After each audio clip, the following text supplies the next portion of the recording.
Welcome to KL9 news.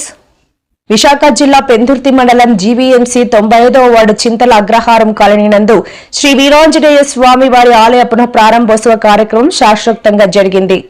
స్థానిక bus stop ప్రాంతంలో దాదాపు 4 దశాబ్దాల క్రితం ఇక్కడి ఆంధ్ర సిమెంట్ ఫ్యాక్టరీ అన్లోడింగ్ చేసే 36 మంది సభ్యులు ఈ ఆలయాన్ని నిర్మించారు. కాలానుగుణంగా జరిగిన మార్పులతో దేవాలయం మరమ్మతులకు గురైంది.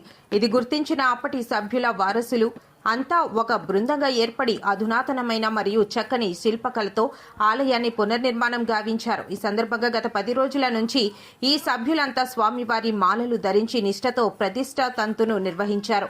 వేడుకల్లో భాగంగా తొలుత గోమాతకు స్వామివారి దర్శనాన్ని కల్పించి అనంతరం దర్పణం ద్వారా భక్తులకు స్వామి దర్శన భాగ్యాన్ని అందించారు.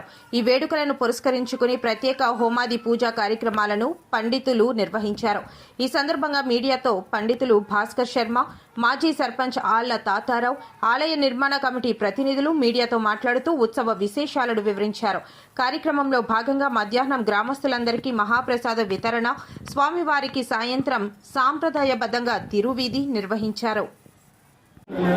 కట్టించారు. దగ్గర 40 సంవత్సరాలు అయింది.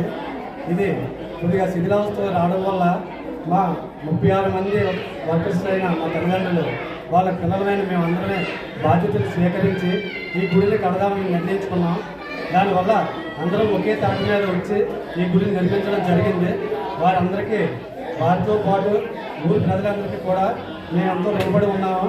మేము ఎవరిని రూపాయి అర్జించకుండా వారి స్వతహాగా మాకు తీసుకొచ్చి ఇవ్వడం జరిగింది. వారందరికీ శ్రీ వీరాంజనేయ కృప ఎల్లప్పుడూ ఉండాలని కోరుకుంటున్నాను.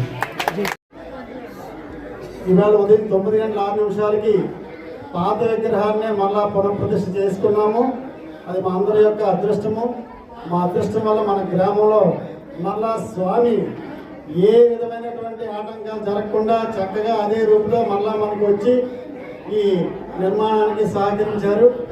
ఈ యొక్క కమిటీ కురవాళ్ళు ప్రారంభం నుంచి ఈవేళ వరకు ఒకే ఒక దీక్షతో ఒకే ఒక పట్టుదలతో మన స్వామి గుడి నిర్మాణం అందంగా జరగాలని చాలా చక్కగా నిర్మాణం చేసి ఈ ప్రతిష్టకి సుమారుగా 10 రోజుల ముందు నుంచి దీక్ష తీసుకుని అందరూ కూడా దీక్ష వస్త్రాలు ధరించి ఈవేళ వరకు కార్యక్రమం పూర్తి చేశారు.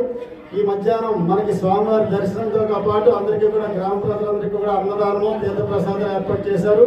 భక్తులందరూ కూడా ఈ అవకాశాన్ని వినియోగించుకోవాలని మరి కోరుతామైనా సుమారు రవిగా చెప్పారు. 40 ఏళ్ళ క్రితం ఈ ఆలయాన్ని నిర్మించినప్పుడు చాలా కుగ్గురం ఉన్నది. ఆ రోజు 10 రూపాయలు కూడా చాలా కష్టంతో కుగ్గురు పడేది. అటువంటి రోజుల్లో తీర్చేస్తున్న బండి గారు ఆయన సంకల్పించి cement factory only cement factory కార్మికులు సహాయ సహకారాలతో ఆ రోజు సిమెంట్ ఫ్యాక్టరీ వర్కర్స్ కూడా కనీసం 200-300 రూపాయలు జీతం ఆ జీతం తీసుకొని కూడా వారందరూ కూడా ఒక మాటలో ఈ ఆలయం నిర్మించారు. నేడు 40 పూర్తి చేస్తుంది. అంటే అప్పుడు నిరంతరం కార్యక్రమాలు జరుగుతున్నాయి. మా చిత్రాంగ గ్రామంలో ఆలయం ఉంది. రామాలయం అయినా, శివాలయమైనా, కృష్ణాలయమైనా, ఆంధ్ర ఆలయం సరే కానీ ఎవరు ఏ గ్రామంకి వెళ్ళి మేము చందాలు వసూలు చేయము. కాబట్టి దానిగా వచ్చి చందాలు ఇస్తేనే మేము తీసుకోవడం జరుగుతుంది. ఈరోజు కూడా సుమారు 30 లక్షల రూపాయలతో ఈ ఆలయాన్ని ఆరోగ్యంగా నిర్మించుకున్నాం. ఈరోజు ఏవైతే ఉందో ఆ రోజు వారసులందరూ కూడా ఇవాళ ముందుకు వచ్చి ఈ ఒక 6 నెలలు శంకుస్థాపన చేసి